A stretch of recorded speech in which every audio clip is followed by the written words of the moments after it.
What's going on, everybody? Welcome back to another scouting report today. Very, very excited to bring you a scouting report of arguably the best player in the class in Jalen Carter out of Georgia. A guy who a lot of people like, I'm not sold on yet.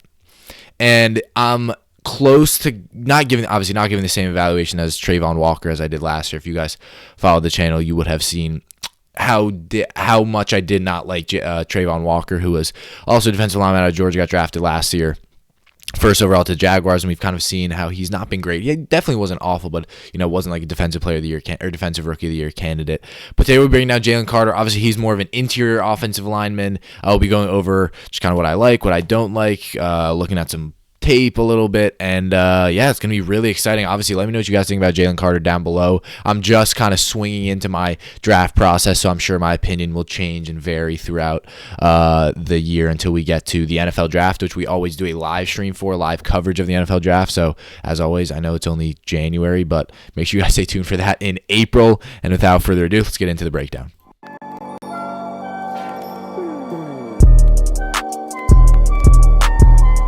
All right, so Jalen Carter, obviously a guy who's listed as 6'3", which I was very, very surprised about. He does not look 6'3". Jalen Carter looks like a guy who is 6'4", 6'5", plus 300 pounds a junior. So he is a heavily, heavily built man. Again, much of that has to be muscle because a lot of people who are 6'3", 300 pounds would be a little bit overweight, but he is strong, a built defensive lineman. And I think, again, 3 sacks this year, 2 forced fumbles, so the stats aren't there, again, which was a little bit of a problem with Travon Walker last year, 32 tackles, but he had the highest PFF grade in the nation, I believe, for defensive players in college football. So he was just dominant this year on the defensive line. But kind of talking about what we like about him, I think for Travon Walker, the whole thing for me is this guy is a dominant force. I've never seen a player demand a double team like Travon Walker does. This guy is just impossible to defend one-on-one as an offensive lineman. This guy just demands a double team. He's too powerful. His strength is immense. And I think you kind of looking at a guy like Fletcher Cox coming out of college, very similar players in terms of just how strong of a guy he is. Someone who, again, just forces a double team. And I think for me, he's a very, actually, surprisingly pretty versatile player. We know Kirby Smart plays, rotating out the defensive line a lot for Georgia. So Jalen Carter's not a guy who sees the field as much as like you generally would think for someone of his talent. They just rotate a lot. But again, he's someone who can fill the gaps. Impossible to defend one-on-one. Really good at getting inside. My only issues, I think, for a guy like him, he might be more of a player. I think you look at a lot of his plays. He might be more of a guy who's a distraction, who creates spaces for other players. And again, I know that's obviously incredibly useful, but that's not someone I would want to take number 1 overall, in my opinion. And I think sometimes he lacks a little bit of that motor at the second level. But again, he's just a dominant force, again, on the interior of that offensive line. If he gets a one-on-one matchup, he's winning it every time. So that, to me, is incredibly valuable. Here we see him lining up kind of on the edge. He's a guy who can even play as a 4-3 edge because he is only 6'3". But again, I see him more as I think he's more of a defensive tackle or a 3-4. Maybe he can play an edge there, but I don't think he's an out-and-out edge.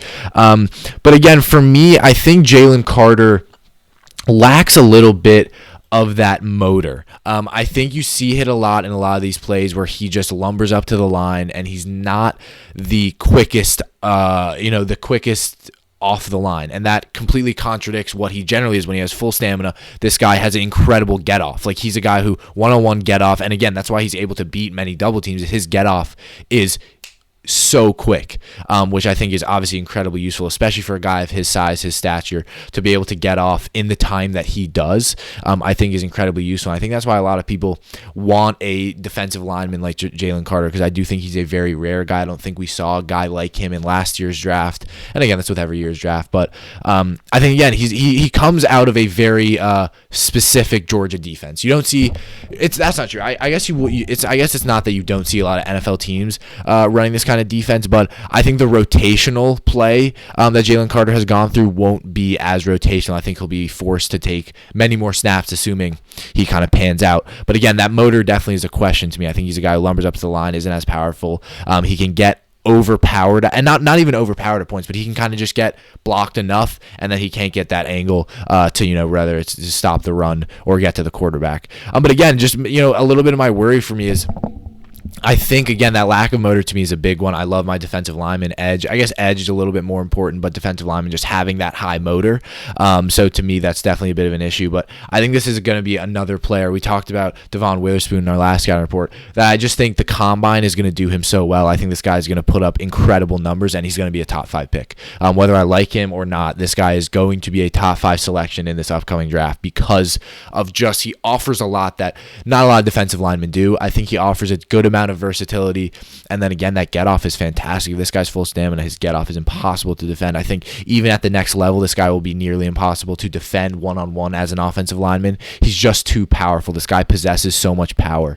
But again, I think he's a little bit more of a raw talent. I think he possesses a lot of the good ideas, the right moves, but he lacks a little bit of that. It's just a little bit of that. He needs to be refined a little bit. He needs to touch up a little bit on his swim move, a little bit on his handwork, which again, you go to a good defense and they can do that in a year. They can do that in half a season.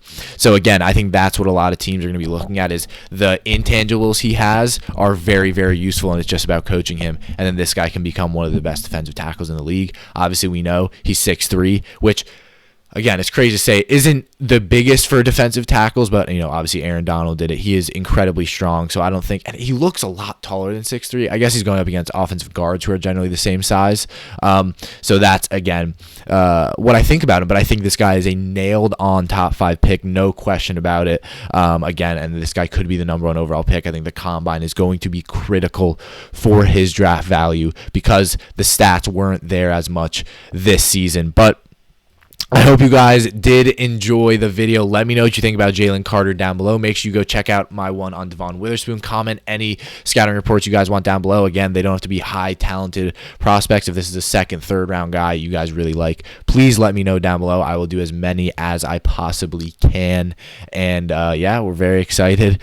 My name is Keenan McDermott. Make sure you guys subscribe to the channel. Follow us on social media right here at TheeSportsScoop on Instagram, Twitter, and TikTok. And we will see you around. Thank you so much for watching. We'll see you next time.